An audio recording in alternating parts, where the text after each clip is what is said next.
ফ্রান্সের লিও শহরে তাপমাত্রা 40 ডিগ্রি সেলসিয়াস ছুঁয়েছে। শহরে বিভিন্ন জায়গায় ফোয়ারায় শরীর ঠান্ডা করছে মানুষ। এই গরমে ছুটি কাটাতে এসে পর্যটকরাও পড়েছেন বিপাকে।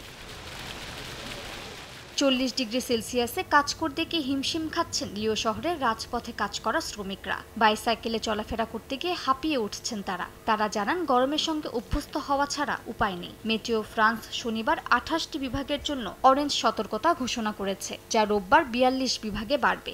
দক্ষিণ পশ্চিম অঞ্চলে তাপমাত্রা 42 ডিগ্রি পর্যন্ত উঠতে পারে। তাপমাত্রা যখন 40 ডিগ্রি সেলসিয়াসে পৌঁছায় তখন অনেক কঠিন হয়ে যায়, বিশেষ করে যখন আপনি এইরকম ভারী কাজের পোশাক পরে থাকেন। আর আমি সাইকেলও চালাই এবং রাস্তাগুলোতে বেশি ছায়া থাকে না, তাই সত্যি কষ্টকর।